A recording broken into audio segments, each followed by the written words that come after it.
so that we can post it to the state's learning management system at a later date. So Katie, if you want to go ahead and take it away. Sure, thanks, Angela. Thank you, everybody, for joining this morning. For those of you that don't know me, my name is Katie Ruckel, and I'm the state's Chief Privacy Officer, and that's in the Office of Privacy and Data Protection.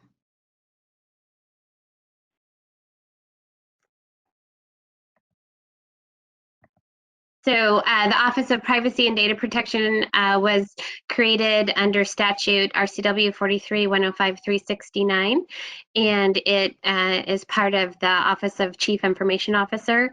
And I also work closely with the State Office of Cybersecurity, and the CISO is also appointed by the Chief Information Officer for the state. So the reason I bring that up is because there is a relationship between cybersecurity and privacy, and this is a Venn diagram from the NIST privacy framework. That's stands for the National Institute of Standards and Technology. And I think it's important to remember that while a lot of us are privacy professionals, we do need to work closely with our IT security professionals when a data breach or data incident happens. And so this sort of shows the intersection between when the data handling part that happens on the privacy side intersects with the cybersecurity part when some of our systems may be vulnerable or attacked. And so that's where the overlap occurs, is when there's been an incident with information that has a cyber component to it. And part of the presentation, I'll talk a little bit about working with IT security professionals. This presentation is really meant to focus on the data breach notification law that the state has. It was originally put into place in 2015, but it was expanded in 2019 and then again expanded in this 2020 session. Most of the changes happened in the 2019 legislative session, and I think something that's interesting to note about Substitute House Bill 1071 was that it was passed unanimously through the Senate and the House, so complete agreement by all parties and all members of the legislature. So I think that's an important thing to point out in terms of the importance that the legislature sees about protecting information and notifying individuals when a breach happens. So just for background on where it's codified, so sections 1 through 4 of Substitute House Bill 1071 are in 19255, and that applies to the private sector. So that would apply to our contractors, and that aren't government entities, I guess I should say. And then 4256-590 applies to all state and local government agencies. And it went into effect last month. So this has been on the books for a year for us to get ready for. So that's why I think it's a great time to update and dust off the training to get everybody reminded about the expanded protections that are in the law and the requirements for notification. So the main changes from the 2015 version of the law is it greatly expands the definition of personal information. It reduced the time that agencies have to notify individuals of a breach from 45 days to 30 days. It also reduced the time to notify the Attorney General's office if you have an incident of over 500 individuals affected to 30 days. And there's also more specification regarding the information you need to provide to the Attorney General's office. And I'll go into that a little bit more later. So this is just a visual for you to see. Before March 1st, 2020, there were 3 data elements that triggered the data notification.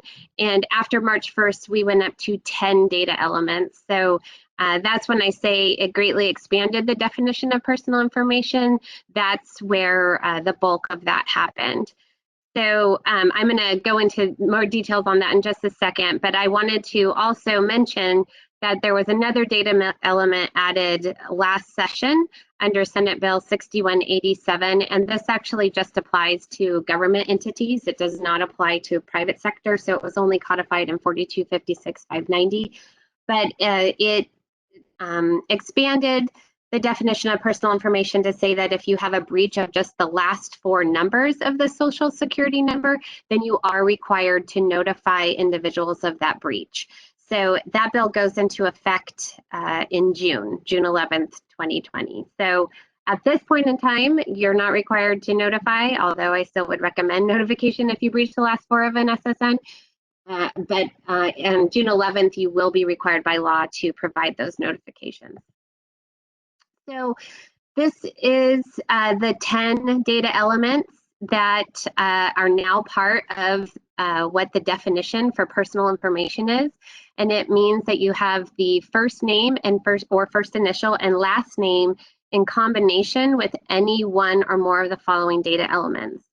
So that includes the full name or the last four of the SSN, the driver's license number, the account or financial numbers and codes, the date of birth, private key used to authenticate or sign an electronic record, student military or passport ID, health insurance policy or health insurance ID, all health information or biometric data. And then number 10 says that the username or email address in combination with a password or security answers that permits account access.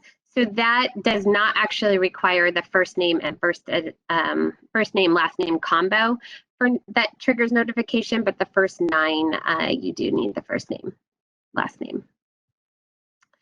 So for those agencies that already have to comply with HIPAA, everything that's in the definition of personal information under the state law now is already covered by HIPAA, except for number 5, which is the private key that's used to authenticate or sign an electronic record. So HIPAA actually has 18 different data elements that trigger notification for breach. So our state law went from 3 to 10. So if you're already complying with HIPAA, you're probably already going to be in compliance with the personal information. It's just the private key is the only one that is the new data element there. Hey, Katie, this is Angela. Sure. Sorry. Is there a question? Yes, there is a question.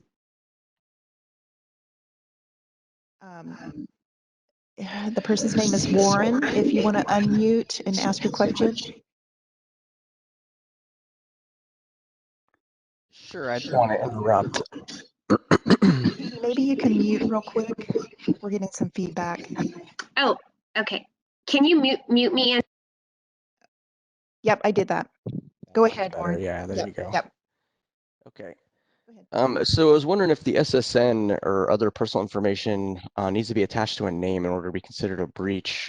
Sometimes a lot of times we do stuff with data or we may have, say, a column of various type of identifiers. We don't really use social security number. I was just using that as a point of reference for what you were talking about, but I'm just wondering if it's not attached to a name or anything, is that still generally considered a breach? It would seem that you might not even know what it is if it's just a number or if it's just a piece of information that's not attached to a name. I just wanted to see if you could discuss that a little bit further, please.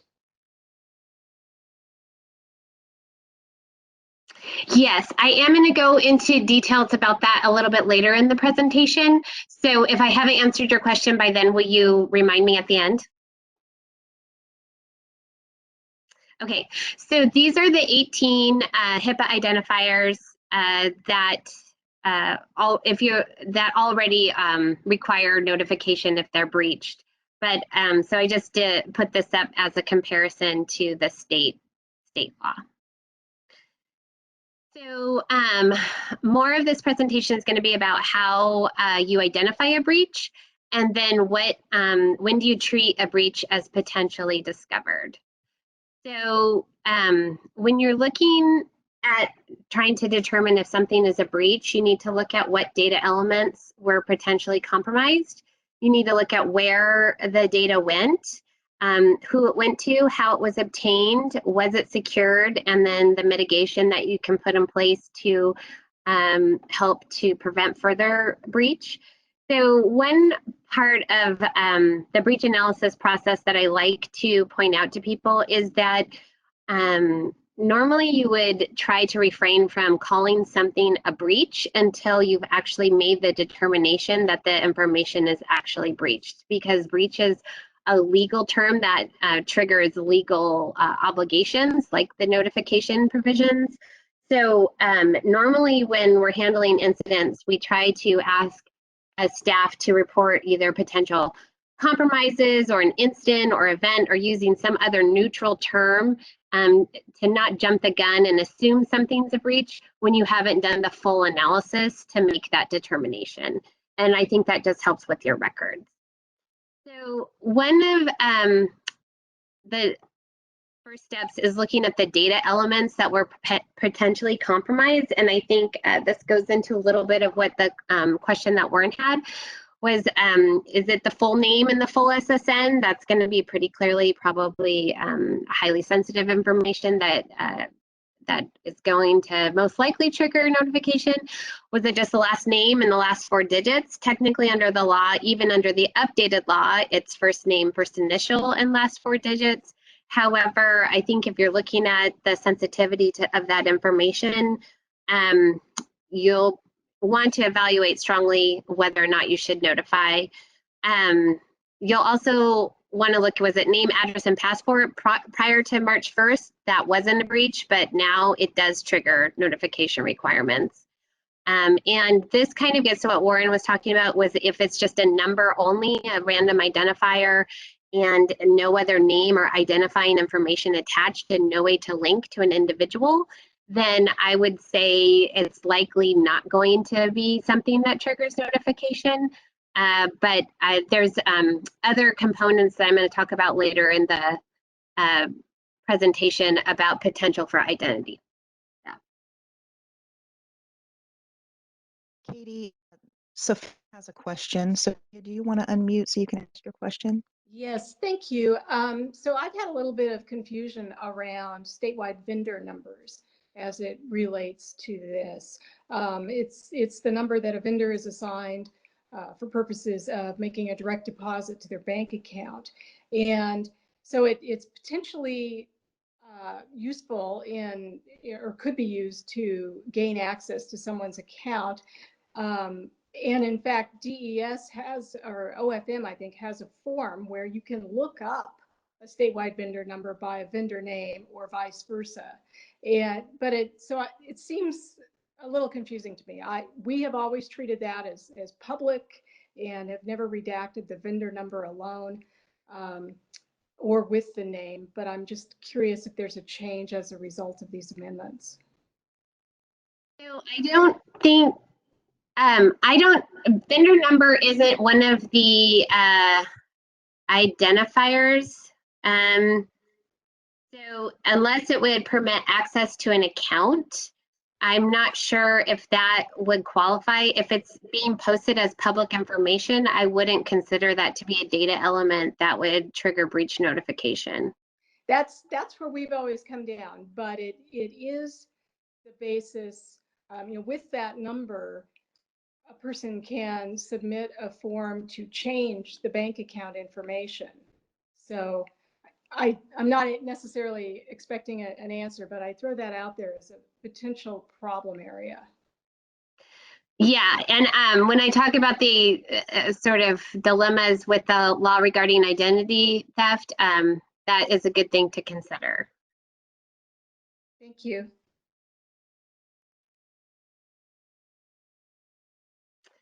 So the next thing to think about is who did the information go to. There is a provision within the law that is not a change. This has been in effect since 2015, that if there's been a good faith acquisition of personal information by an employee or agent of the agency, that you don't have to consider that to be a breach, essentially. not subject to further unauthorized disclosure. So an example of this, I would say, in my previous job, I was the DSHS privacy officer for 6 years. We would occasionally have an email that contained client information that, say, went from the state hospital to a different administration within the department, and the person was a DSHS employee and didn't necessarily have a business reason to get that information, but they promptly notified, hey, I'm not the right person to get this, and deleted the email. And so we would consider that to be a good faith acquisition of personal information to an employee. It was just an error. That employee also happens to be under the non-disclosure agreement and all of the other laws that apply. So in those instances, we wouldn't consider that to be a breach of the information. However, this is not to say that if somebody is looking up information that they're not supposed to be looking up, sort of a snooping type situation, that then those types of instances would not meet the good faith element and would be considered likely a breach. Another thing to think about is if the information goes externally, look at whether it went to a contractor, and thinking about what kind of contract terms you have with that contractor. Do they have confidentiality requirements and data security requirements? They notify you immediately. There's somebody that handles private and confidential information on a regular basis. Those are things that you can consider and whether or not there was a risk of harm and a risk of breach in those situations. I think the same is true for looking at if it went to a licensed professional, like an attorney or a medical provider that immediately notified you they got the information incorrectly. Those types of professionals have independent licensing requirements that also require them to handle confidential information appropriately. I also put former employees. I have seen this happen before where some people might not realize an employee has left an agency, but they're still in the global address book. I put myself into this, although I haven't gotten sensitive information, but since I've left DSHS, I have gotten quite a few emails from people about DSHS matters. And then I let them know that I'm not DSHS anymore, although I try to help as much as I can. But in these types of situations was the person, we had an HR professional that ended up getting some employee information they weren't supposed to get. They were at a new agency. However, they notified immediately. They knew exactly how to handle it. They deleted it, confirmed the deletion. And so for those types of instances, you can assess that that's probably not going to be a breach. However, I have also had the situation where a former employee got information they weren't supposed to get or accidentally took information home. We tried to get it back from them. They wouldn't be in touch with us. And so at that point, we are going to treat it as a breach. So you sort of have to look at the circumstances of how the information is being handled. And then another thing to think about is if it's going to an email address, for this instance, I had an email that went to somebody that had interviewed, but they had a Yahoo email account. They got a spreadsheet they weren't supposed to get. And in that instance, even though they ended up deleting, we still, because it was outside of the SGN and the information was sensitive enough, we evaluated that to be a breach. But I think it would be different if it went to, say, somebody on the SGN that also deleted the information immediately, and depending on the type of information, you can determine that it was secure and not outside of the system. So those are all things to consider.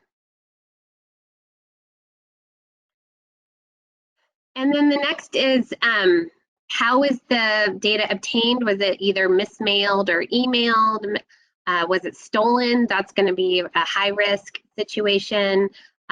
Lost if it was accessed by somebody that wasn't supposed to be accessing it, or was there unauthorized disclosure? That can happen verbally as well. Improper disposal, those are all the things we see about, putting confidential information in garbage cans or dumpsters that can be accessed by anybody instead of using the hot trash bins or proper shredding services. And then of course, hacking or IT incidents is going to be a high risk. And that includes ransomware. There's questions about whether ransomware is a breach, but Under HHS Health and Human Services guidelines, they do consider any loss of control of your data to be a breach. So even though ransomware, they may not be exfiltrating your data, they still have control of it. So typically you would consider that to be a breach. So the next part to look at is whether or not it was secured, whether the data was secured. And part of the questions that come up on this is the law uses the term breach of security system, and people think that that means that it's only cyber related incident. But if you look at the definition for what a breach of a security system is, it is so broad that it includes paper incidents. So the definition means unauthorized acquisition of data that compromises the security, confidentiality, or integrity of personal information maintained by the agency. So that's broad enough to include paper incidents. So while it's not intuitive that breach of a security system would include a paper incident, that is the intent of the law. And then the next part that you need to look at is if a device is stolen, whether or not it was secured. And secured means encrypted in a manner that meets or exceeds the NIST standards or is otherwise modified so that personal information is rendered unreadable or unusable. So I am not an IT security professional, and I don't know whether devices are encrypted to meet NIST standards. And so when I have incidents that are potentially 4256590 incidents, one of my first questions is, was the device encrypted? And then one of my next questions is, was it encrypted to NIST standards? And usually I get that, I would rely on my IT security professionals to tell me that it meets the standards. Because if it is secured to NIST standards, then you can assess the incident out as a non-breach because it is considered that the device is secured and that the information is not going to be compromised. This doesn't save you from those incidents, though, where you have an encrypted laptop in a car with paper files with it. So while the device may have been encrypted, the paper files that have sensitive information are still going to be compromised, and you're going to need to notify on that.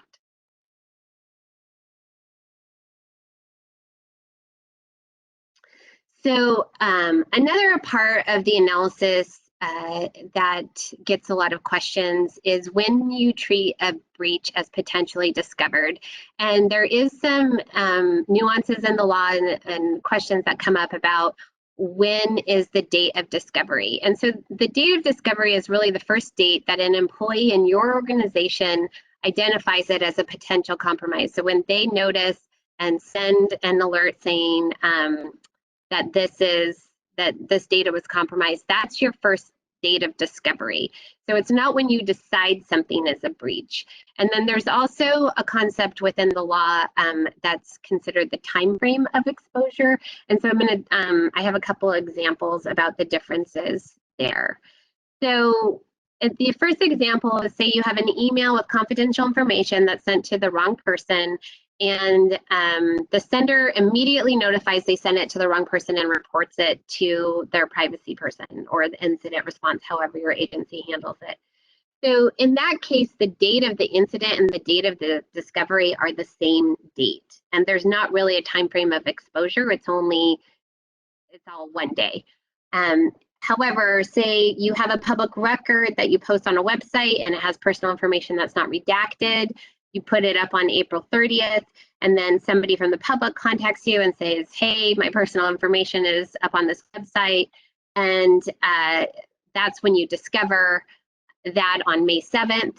So the date of discovery is actually May 7th, and the time frame of exposure is 1 week because it happened, the information was exposed on the internet for that period.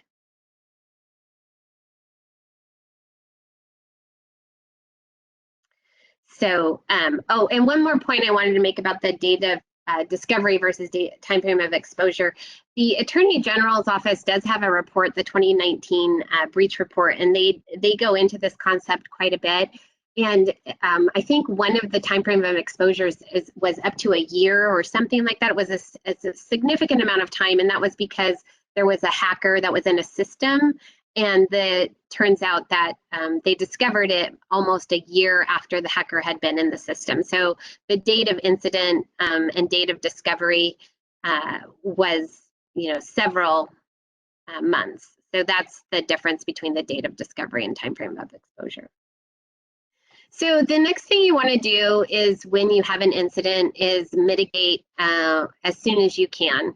And these are all examples of different types of mitigation that you can take in response to a breach. Probably the most common for sort of the little one-offs, the missed emails, the missed mails, type of incidents, we train or retrain our workforce members. Sometimes, though, if it's with a contractor, we might update the contract terms or update policies and procedures within the agency. And there's other steps at the bottom there in terms of, I've talked a little bit about confirming you're getting deletion of the email or returning of the information and destruction of the confidential information that was missent. I would say oftentimes when information is mailed to a wrong attorney or something like that, they usually just assure us that they have shredded the information. We try and get that in writing as well. So next steps is the risk of harm analysis. I've alluded to that a little bit in the presentation today. So notice is not required if you determine that the breach is not likely to cause risk of harm. So that's part of what you're looking at with all of these elements, to determine what is the risk of the harm to the individual regarding the type of information that was exposed and who the information went to. And so Angela mentioned in the beginning of this presentation that we were going to send out a handout. So there's been the breach risk assessment form that's been circulating, I think, amongst the agencies for a couple of years now, because DSHS and other agencies have, I think, adopted it and used it. So I have updated the form to incorporate all of the elements of the updated law. And so we'll send this form out. It's just a Word document, and you're welcome to edit it or use it however you want. But the point of it is to help agencies sort of walk through the analysis that I was just talking about. And then the other thing that it helps with is if you have several incidents or incidents over a period of years, it sort of helps if you have a form for consistency in terms of your approach of how you're treating the incidents. And then if questions later come up about how did you make a decision something was a breach or wasn't a breach, it helps to document your decision-making process. So that form will be sent out with the slides after today's presentation. And when the privacy website gets updated on the WATEC website, the form will also be available for downloading. Hey, Katie, this is Angela. Yeah. I'm going to read you I've got a couple of short questions here. I'll go ahead and read them to you. What is the significance of date of incident versus date of disclosure? So the significance is that the date of discovery is the date that triggers your notification timeline, which perfectly is on the slide right now. So you have 30 days from the date of discovering the incident to notify the individual that their information was compromised. And so that's why the date of discovery is important. If you go past that date, there's potential civil liability for not notifying timely to individuals. So but the date of the incident can sometimes occur before you discover the incident. So that's what the distinction is. There's a difference between, sometimes the date of discovery is the same day as the incident, but sometimes you don't know the information is breached until somebody else notices it at a later time. But the date of when that triggers the notification. Okay, so I have one more that's that I can just read off to you. Does the state have a definition of risk of harm? Risk of harm is really the analysis that comes from looking at all of the elements, and that's in, but the risk of the use of the term risk of harm is in the statute. So the next is maintaining, then the next piece to remember is that for HIPAA, you still have 60 days to notify if it's a HIPAA incident. But you should still be trying to notify as soon as reasonably possible after you've discovered an incident. So the notification requirements requires that your notice be in plain language, that the name and contact number of the agency is part of the letter. You need to list the types of personal information that were exposed. Those are the data elements that we talked about earlier.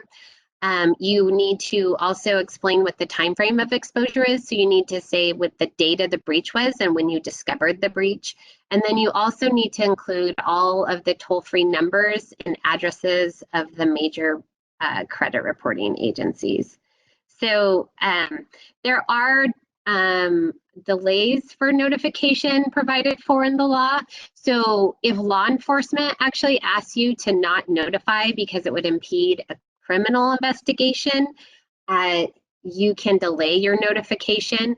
I would say a distinction between our state law and HIPAA here is that HIPAA actually requires that you have it in writing from law enforcement that they've asked you to delay. Our state law does not require you to get it in writing, but I would still recommend getting it in writing because sometimes I've found when you ask for it in writing, they say, oh, well, no, you can go ahead and notify. So, so in those cases, I would just, you know, you can rely on a verbal, say,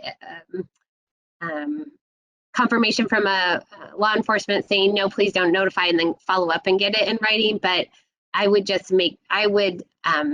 recommend getting it in writing so that you can document why you delayed notification. It also allows you to delay notification for system integrity purposes. So this makes sense, especially if you have a hacker in your system and you don't want to tip them off that you're onto them because you're still trying to patch vulnerabilities, or you don't want other hackers to become aware that there's a potential vulnerability to a system by notifying the public and those affected. So you are allowed to delay notification based on that, and I would be relying on your IT security professionals to help you make that determination. And there also is a small delay in for notification if you need to have a notice translated. This is an issue that I dealt with at DSHS because a lot of our clients have a primary language other than English. And so if I have to notify somebody of something as important as their information getting breached, I would like to do that in their primary language. And so we actually worked with Senator Wynn to get this extension in the law to allow for time to get a notice translated. However, your English notices, if it's all part of one incident, still need to go out within the 30 days. Katie, I have a couple of follow-up questions. How does the date of disclosure affect state liability? The date of disclosure. Is that the date of discovery or the date of the incident? I'm not sure what is the person, can you unmute the person that has a question? The person who asked that question, can you unmute yourself?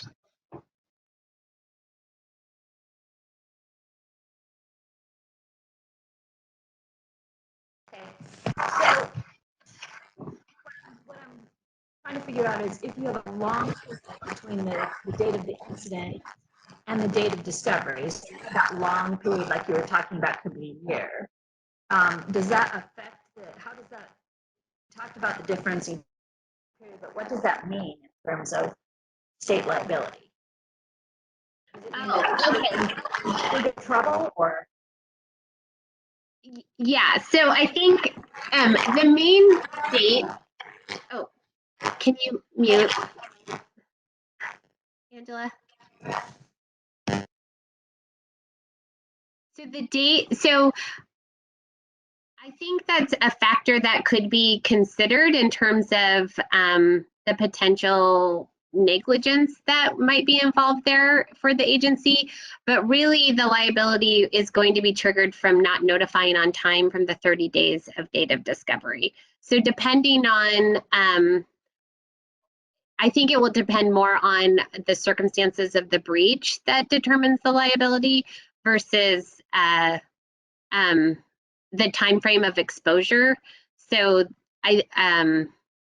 but the main part to be concerned about for state agencies and liability is getting that notice out on time.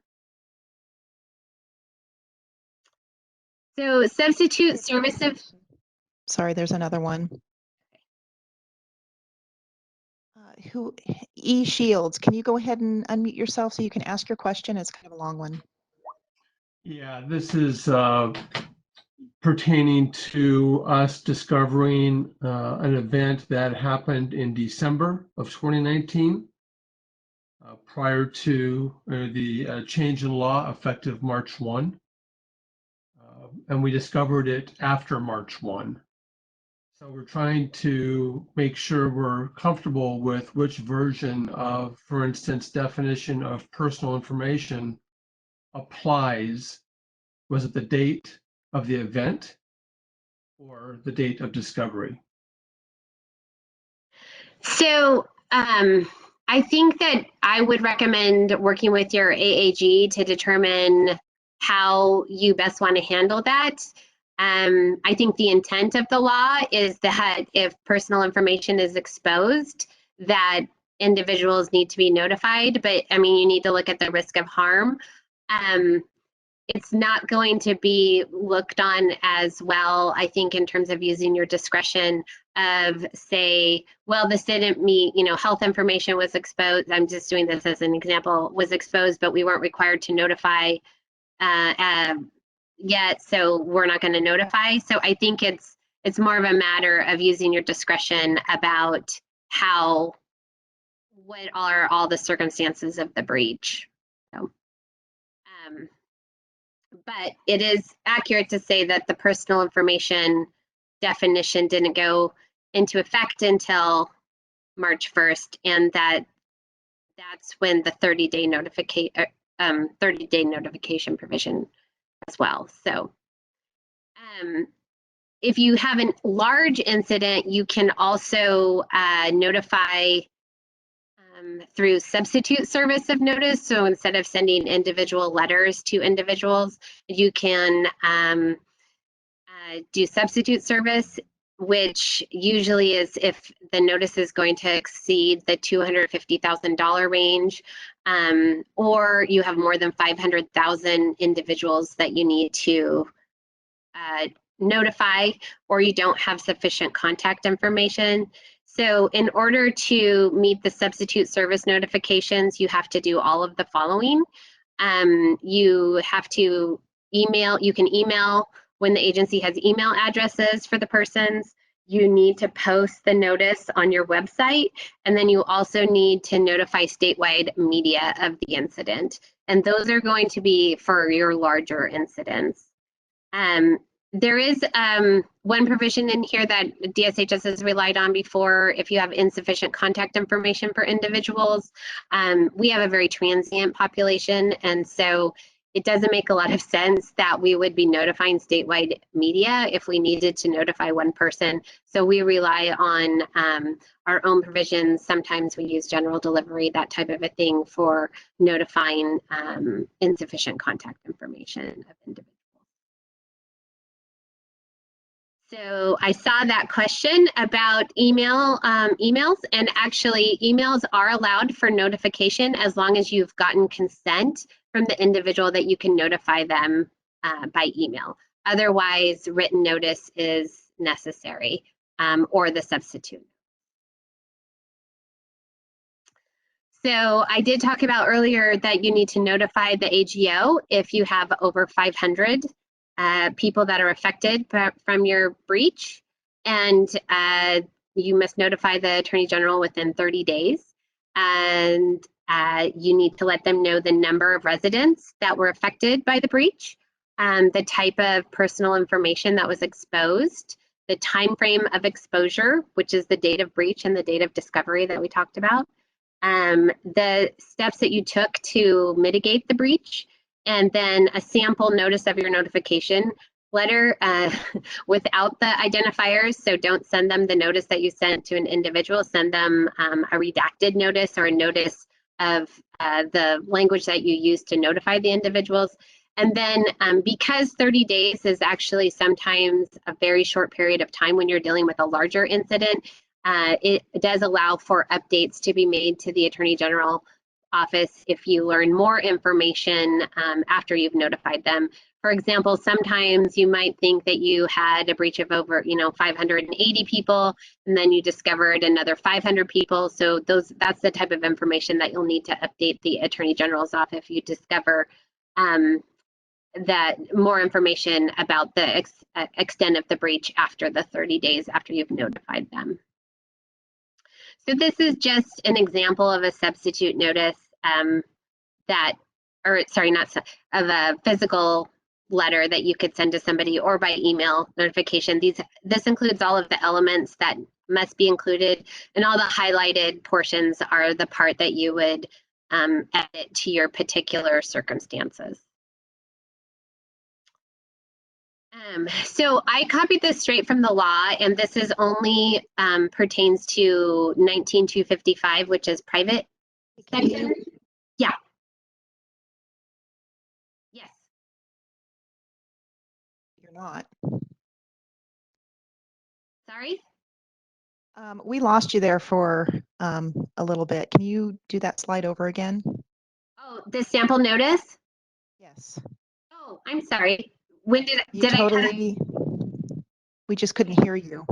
Okay, I'm not sure what happened there. I don't know either. I think it was maybe a network thing, but Okay.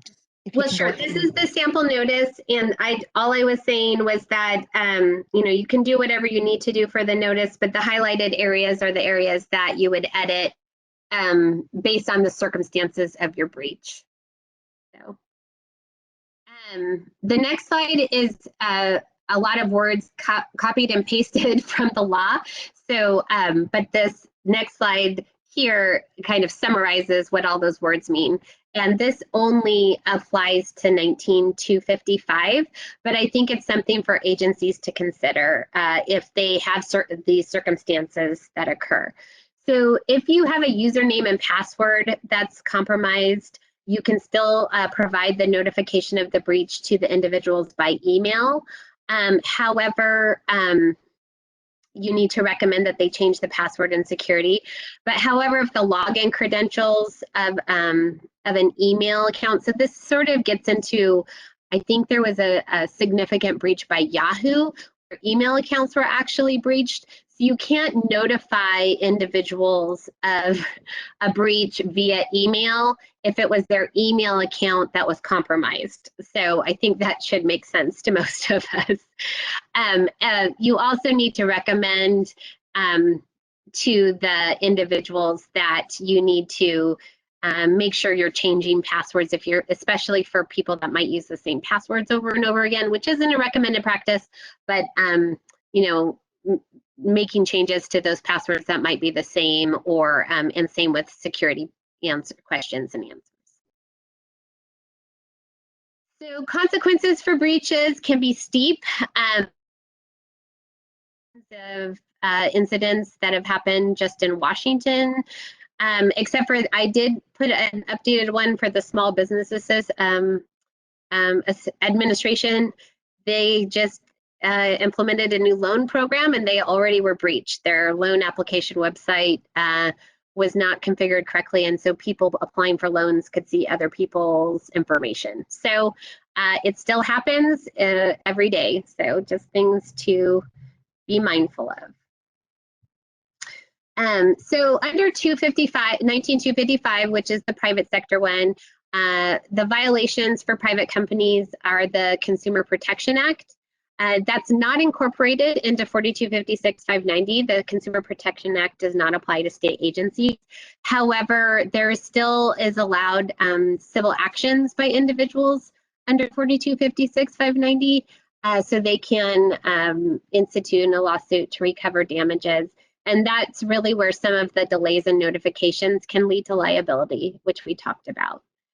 Agencies can also be enjoined under 4256-590, and then it's not only limited to those to the civil actions. There's any other rights and remedies that are available to individuals for breaches. So I did talk about a couple dilemmas with the new law that I'm going to talk about. One of those has to do with the Public Records Act, and the other is the identity theft part. So one of the challenges with the updated law is that the date of birth and driver's license are listed as data elements that require notification if they're breached. However, date of birth and driver's license are not actually exempt under the Public Records Act in all cases. And so it can be a little bit confusing that you have to disclose things that then could possibly require notification. However, the law does exclude from the definition of personal information publicly available information that's made available through public records, essentially. So if you're making, if there's a request that has a data element, like the date of birth or driver's license number, and you don't have an exemption for it, and you send it to the requester, that's not going to be a breach that requires notification. There was an updated law this past session for House Bill 1888. So there was a lot of attention paid to this bill because until recently, dates of birth of public employees, except for criminal justice employees, were publicly disclosable. So they are no longer publicly disclosable to most people under the law, but under the Public Records Act. However, members of the media are still able to obtain the full date of birth through public records requests. So that's something to think about if there is a member of the media that makes a public request with dates of birth of public employees and you accidentally send it to the wrong person, it's possible that that could lead to a breach.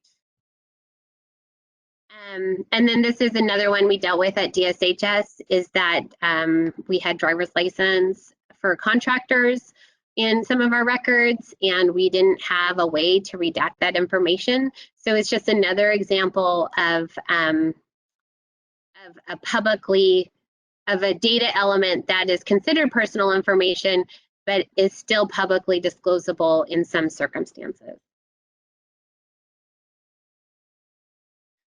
And then the other sort of area that raises questions for me is that it is possible, it says for personal information without the first name and last name combination, to still, if it leads to the potential for identity theft, that you still will need to notify. And so this kind of goes back to the question that came in the beginning of the presentation about if you just have a list of social security numbers with no other ways to link an individual to it, is that a notifiable breach? And the answer is possibly, because if you can commit identity theft with the information, even without a name linked to the individual, then you need to notify. And the reason I struggle with this is because I am not an identity thief and I don't know what data elements can be used to commit identity theft. And so I think if I had the circumstances, I would probably be working with law enforcement and the Attorney General's office to try and determine if the specific data elements that were compromised without the names could lead somebody to commit identity theft. I just don't see an easy way to determine that when I don't know how to commit identity theft. So this is just to go over our concepts for today. I talked about the expansion of the definition of personal information. We talked about what things you should consider when you're trying to determine something is a breach, what is required for notification when you determine you do have a breach, some of the consequences for having breaches, and then some of the dilemmas with implementation. So I'm happy to take a few more questions. I think we have a little bit more time, but otherwise, thank you everybody for joining us today, and I hope this was useful information.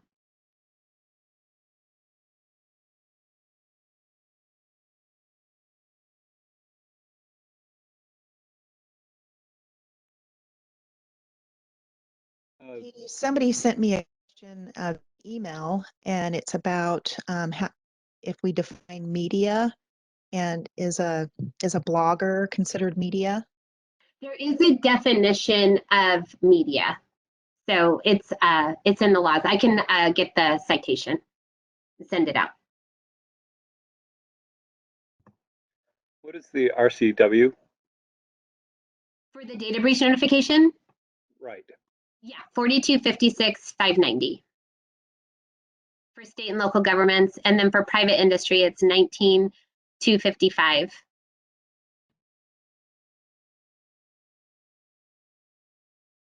Katie, this is Eric Shields with another question. Sure. The question pertains to, Department of Licensing has agreements to share data with commercial data brokers. Mm-hmm. Brokers in turn provide the data to authorized users, for instance, employers.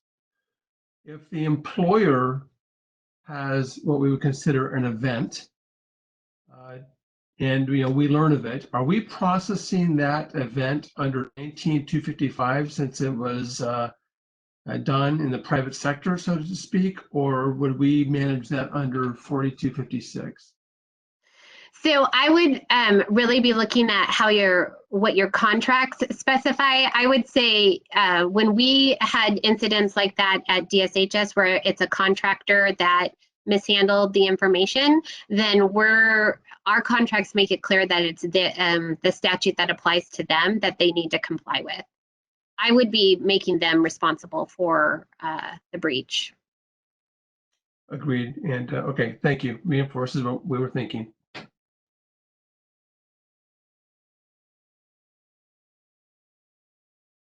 Any other questions?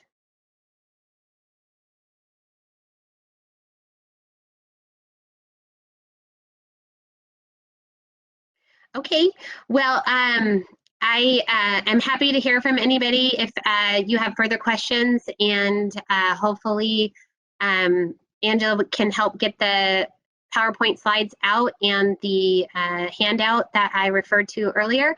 And if there's any other questions about any of these things, or you have any incidents or anything you want to ever reach out to me about, I'm happy to be a resource for the state agencies. So thank you so much.